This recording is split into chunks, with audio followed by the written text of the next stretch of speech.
오늘 우리에게 주신 하나님의 말씀은 누가복음 17장 20절에서 37절까지의 말씀입니다. 누가복음 17장 20절부터 37절까지의 말씀을 제가 봉독하겠습니다. 바리새인들이 하나님의 나라가 어느 때에 임하나이까 묻거늘 예수께서 대답하여 이르시되 하나님의 나라는 볼 수 있게 임하는 것이 아니요 또 여기 있다 저기 있다고도 못하리니 하나님의 나라는 너희 안에 있느니라. 또 제자들에게 이르시되 때가 이르리니 너희가 인자의 날 하루를 보고자 하되 보지 못하리라. 사람이 너희에게 말하되 보라 저기 있다 보라 여기 있다 하리라. 그러나 너희는 가지도 말고 따르지도 말라. 번개가 하늘 아래 이쪽에서 번쩍이어 하늘 아래 저쪽까지 비침같이 인자도 자기 날에 그러하리라. 그러나 그가 먼저 많은 고난을 받으며 이 세대에게 버림바 되어야 할지니라. 노아의 때에 된 것과 같이 인자의 때에도 그러하리라. 노아가 방주에 들어가던 날까지 사람들이 먹고 마시고 장가들고 시집가더니 홍수가 나서 그들을 다 멸망시켰으며 또 롯의 때와 같으리니 사람들이 먹고 마시고 사고 팔고 심고 집을 짓더니 롯이 소돔에서 나가던 날에 하늘로부터 불과 유황이 비오듯 하여 그들을 멸망시켰느니라. 인자가 나타나는 날에도 이러하리라. 그 날에 만일 사람이 지붕 위에 있고 그의 세간이 그 집 안에 있으면 그것을 가지러 내려가지 말 것이요 밭에 있는 자도 그와 같이 뒤로 돌이키지 말 것이니라. 롯의 철을 기억하라.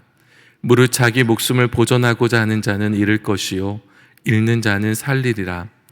내가 너희에게 이르노니 그 밤에 둘이 한 자리에 누워 있음에 하나는 데려감을 얻고 하나는 버려둠을 당할 것이요 두 여자가 함께 맷돌을 갈고 있음에 하나는 데려감을 얻고 하나는 버려둠을 당할 것이니라.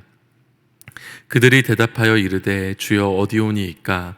이르시되 죽어 있는 곳에는 독수리가 모이느니라 하시니라. 아멘. 바리새인들이 예수님께 질문했습니다. 하나님의 나라가 어느 때에 임하나이까? 이 질문은 하나님의 나라가 언제 임하냐는 시기에 관한 질문이죠. 바리새인들은 하나님의 나라가 어떤 것인지 어떤 모습으로 임할지는 다 안다고 가정한 것입니다. 이들이 궁금한 건 단지 때였습니다. 우리나라도 일제 치하에 있었는데요. 독립할 날을 얼마나 애타게 기다렸습니까? 그랬듯이 이들에게 관심은 언제 그 나라가 오느냐였습니다. 빨리 왔으면 좋겠다는 것이죠.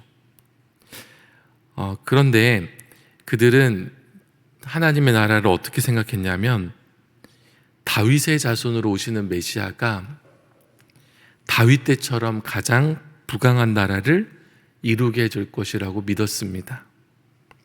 거대한 로마 제국을 무찌르고 태평 성대한 나라를 이루게 해줄 정치적 메시아를 기다렸습니다. 이 믿음에 대해서는 추호의 의심도 없었습니다.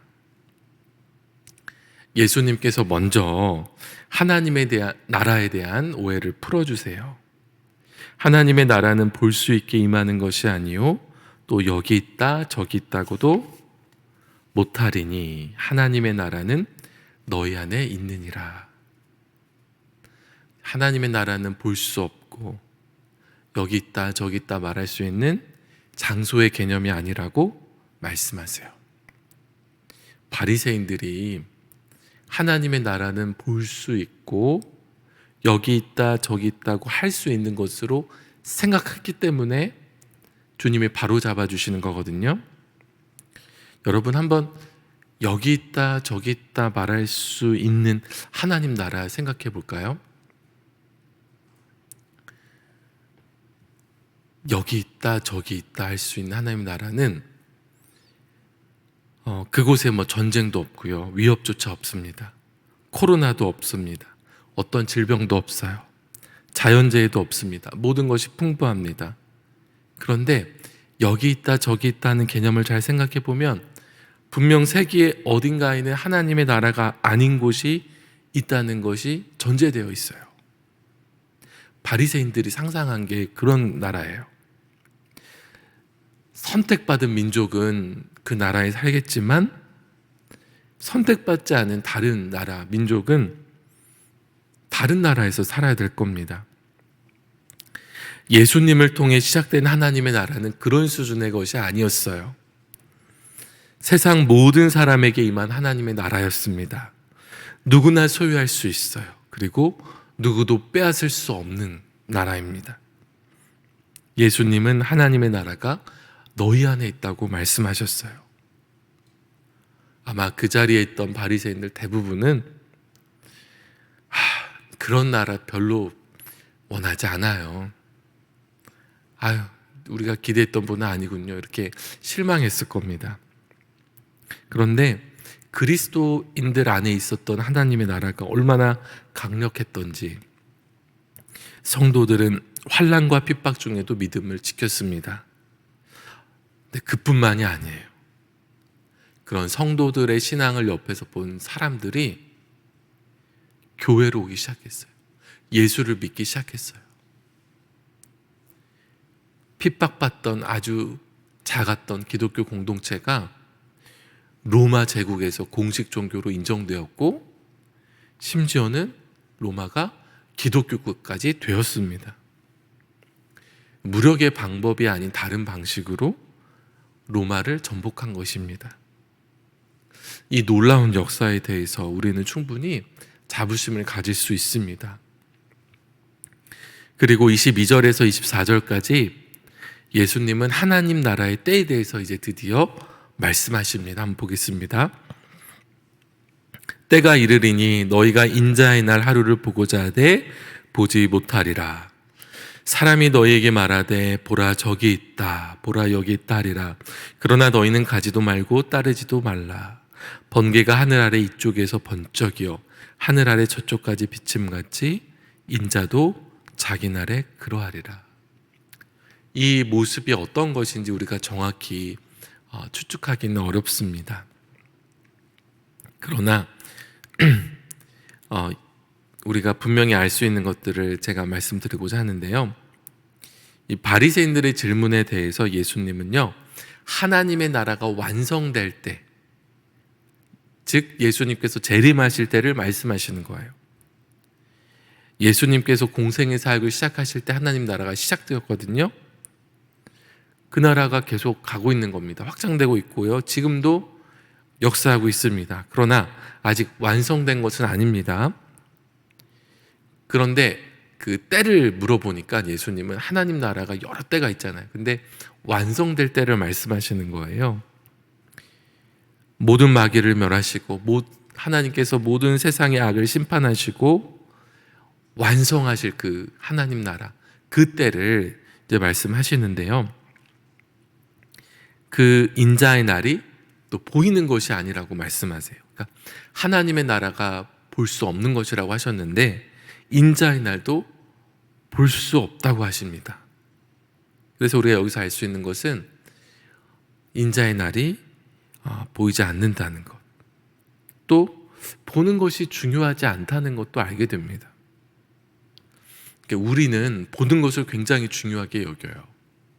또 보이는 그런 하나님의 나라를 구하는데 하나님의 나라도 볼 수 없고 인자의 날도 볼 수 없다는 것을 말씀하셨습니다. 그리고 25절에서는 그 마지막 날 전에 있을 중요한 일을 말씀하세요. 그러나 그가 먼저 많은 고난을 받으며 이 세대에게 버림받아야 할지니라.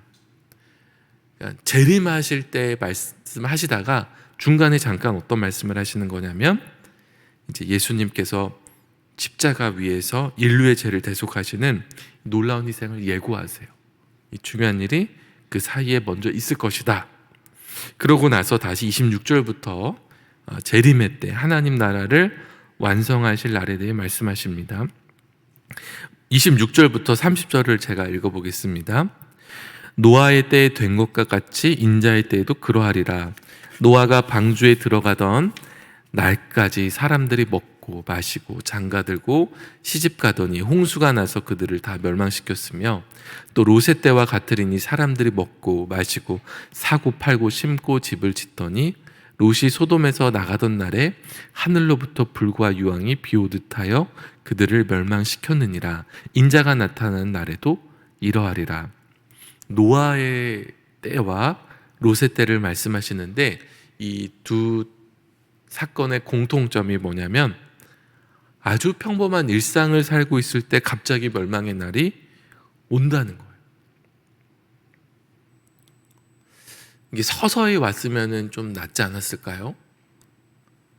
어느 날부터 비가 오더니 서서히 오더니 왜 이렇게 비가 많이 오는 거지? 물이 서서히 차오르면 사람들이 대비할 수 있지 않았을까요? 뭔가 징조라도 있었으면은 이렇게 세상이 어떻게 되려고 하나 이렇게 생각하지 않았을까요? 그런데 너무나도 평범한 일상을 살고 있는 날 갑자기 홍수가 나고 갑자기 불과 유황이 떨어졌다는 거예요. 이제 주님이 그것을 말씀하십니다. 우리가 이 말씀을 들을 때 어떤 생각을 해야 되냐면 죽을 준비를 해야 된다는 것을 알게 됩니다. 저는 평균 기대 수명을 들을 때 좀 많이 속게 되는 것 같아요. 그게 사실 통계잖아요. 그때까지 산다고 보장해 주는 얘기가 아닌데 저는 은근히 요즘 평균 수명이 80 몇 세인데 내가 그때까지는 살 거야. 그러면 앞으로 인생이 몇 년이 남았으니까 이런 생각을 하더라고요. 근데 엄밀히 말하면 우리 모든 사람에게는 내일조차 보장되어 있지는 않아요. 보장된 건 아니에요. 이렇게 기대가 되는 거죠. 그래서 우리가 언제든 죽을 준비를 하며 살아야 된다는 걸 깨닫게 되는데 물론 우리가 준비해야 할 것은 죽음만은 아니죠. 구원받을 준비를 해야 합니다. 34절과 35절이죠. 내가 너희에게 이르노니 그 밤에 둘이 한 자리에 누워 있음에 하나는 데려감을 얻고 하나는 버려둠을 당할 것이요 두 여자가 함께 맷돌을 갈고 있음에 하나는 데려감을 얻고 하나는 버려둠을 당할 것이니라. 구원받는 사람과 구원받지 못한 사람이 굉장히 대조가 되죠. 부부 중에도 한 사람을 데려가면 얻고 한 사람은 버려둠을 당할 수 있습니다. 이웃이나 친구가 함께 일하고 있어도 똑같이 그런 일이 일어날 수 있습니다. 이 말씀이 우리에게 주는 경각심은요, 구원이 가족 단위로 되지 않을 수도 있고 또 친구나 이웃 간 그 지역 단위로 되지 않을 수 있다는 것을 이제 말씀해 주세요. 한 사람 한 사람에 대해서 하나님의 면밀한 심판이 있을 것이다 말씀하시는 겁니다. 그래서 우리가 난 구원 받겠지 그냥 너무 쉽게 단순히 생각할 게 아니라 늘 주님 맞을 준비를 하고 있어야 돼요. 주님이 그러라고 하셨거든요. 충성된 종이 되어라. 늘 깨어 있어라. 또 죄된 본성 육체를 따라 살지 말아라. 성령을 따라 살아라. 믿음으로 살아라. 이런 말씀들 따라서 우리가 준비하며 사는 거예요. 저는 이제 3년 전만 해도요 21세기에 무슨 전염병이 있을까 생각했는데 이제는 알았어요. 의학과 과학의 발전보다 더 위험한 위협적인 바이러스들이 있다는 것을 알게 되었어요.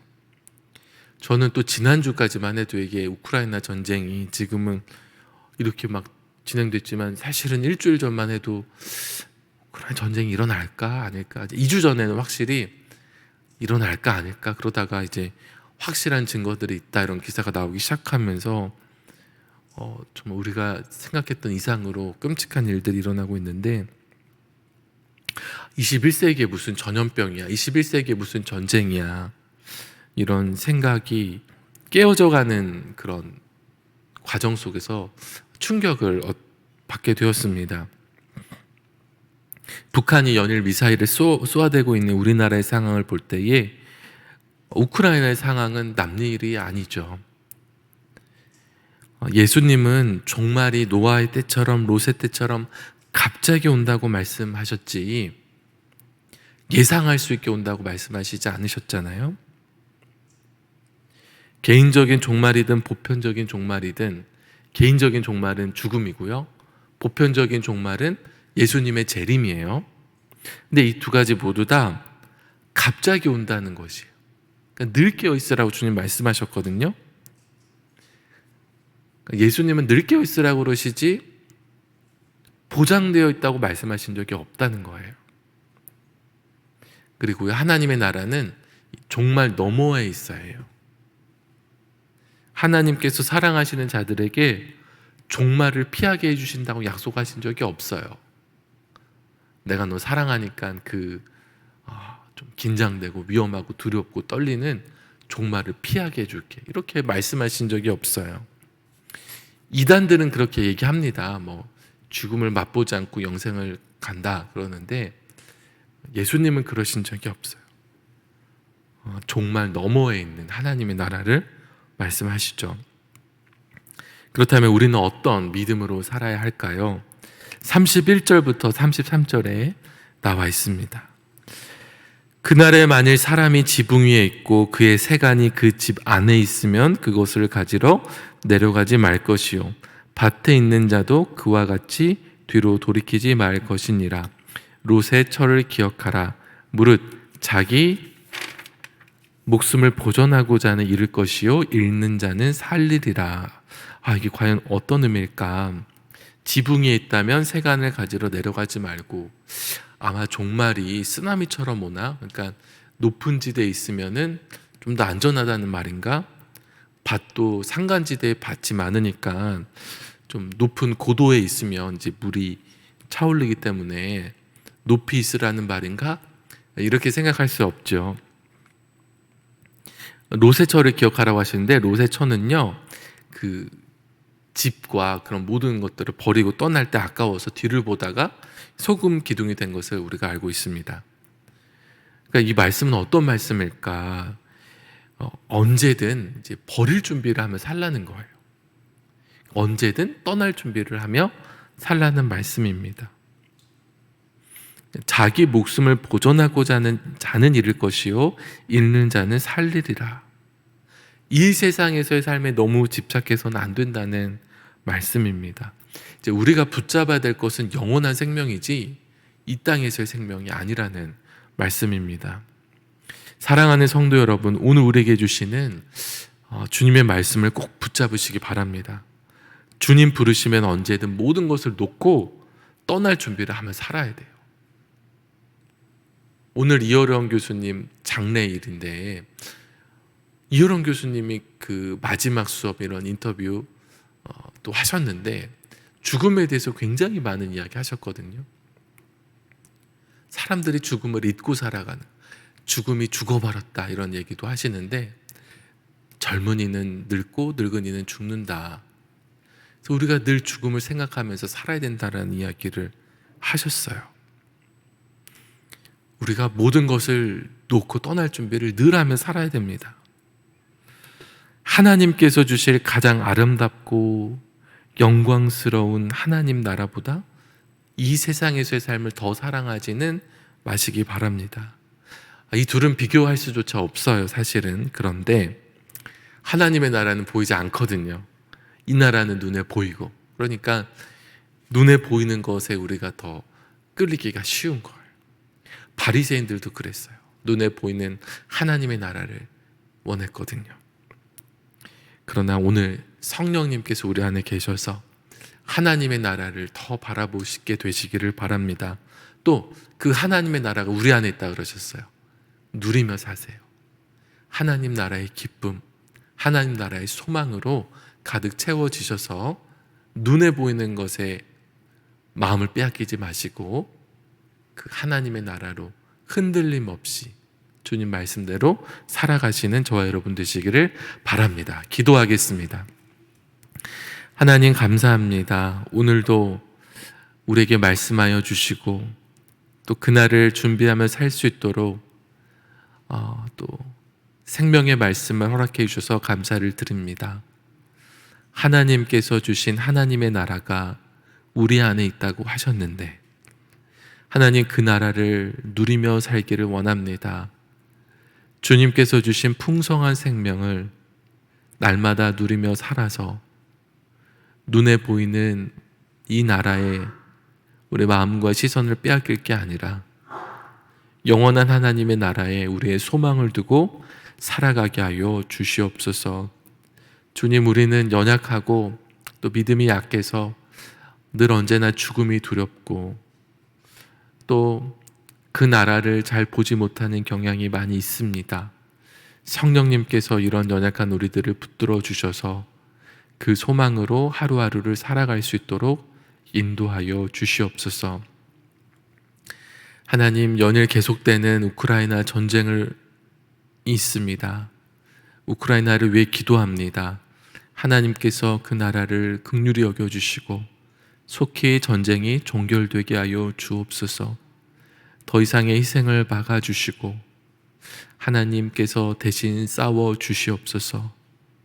우리가 우크라이나를 위해서 날마다 기도하며 또 늘 깨어있게 하여 주시옵소서. 하나님, 오늘도 주님 앞에 1000번째 예물을 준비하며 드린 손길들이 있습니다. 하나님, 정성껏 빼곡빼곡 적은 기도 제목을 하나님께서 아시는 줄 믿습니다. 하나님께서 가장 좋은 곳으로 응답하여 주시고 하늘의 축복으로 채워주시기를 간절히 소원합니다. 하나님, 오늘 예배당에 나와 기도하는 성도들, 또한 아침에 영상으로 또 새벽 기도를 하며 하루 시작하는 성도들을 축복하여 주시옵소서. 오늘도 기도와 말씀으로 하루 시작하며 주님과 동행하는 하루가 되게 하여 주시고 하나님 앞에 온전히 영광 돌리며 하나님의 나라를 살아가는 모든 성도들이 되게 하여 주시옵소서. 너무나도 시대가 어렵고 혼란스럽습니다. 코로나의 위협도 여전한데 전쟁의 위협, 경제의 위협, 수많은 위협들과 혼란들이 우리를 두렵게 합니다. 하나님, 이때에 더욱더 우리가 주님 안에서 깨어 있어서 흔들림 없이 나아가기를 원합니다. 폭풍이 치는 바다여도 예수님이 그 배 안에 계시면 안전한데 우리 안에 계신 주님으로 인하여서 흔들림 없이 고요하게 하루하루를 주님 손잡고 살아가는 우리 수표교회 모든 성도들이 되게 하여 주시옵소서. 우리 안에 있는 하나님의 나라가 주변 사람에게도 또 보여지기를 원합니다. 우리를 통해서 이웃들과 친구들, 가족들이 예수님을 알게 되고 주님 앞에 나아오게 되기를 원합니다. 우리 안에 허락하신 그 하나님의 나라가 얼마나 강력하고 아름다운지를 우리 모든 성도들의 삶을 통하여서 하나님 드러내어 주시옵소서. 우리 모든 성도들 정말 사명받은 선교사로서 일상을 살아가게 하여 주시옵소서. 김진홍 담임 목사님이 늘 영육간의 강건함과 성령의 충만함을 더하여 주시고 또한 우리 교육자들에게도 동일한 은혜를 허락하여 주셔서 우리 교회가 더욱더 든든히 서게 하여 주시며 모든 성도들 하나님의 사람으로 늘 살아갈 수 있도록 성령으로 붙들어 주시옵소서. 특별히 환우들을 위해 기도합니다. 육신의 질병으로 인하여 고통당하는 환우들이 위해 더욱더 갑절의 은혜를 허락하여 주셔서 믿음으로 하루하루를 이겨나가게 하여 주시고 그들에게 필요한 모든 경제적인 여건들과 또한 인적인 여건들도 하나님께서 공급하여 주셔서 늘 부족함 없이 채우시는 하나님을 경험하게 하여 주시옵소서. 감사드리며 우리 주 예수 그리스도의 이름으로 기도드립니다. 아멘.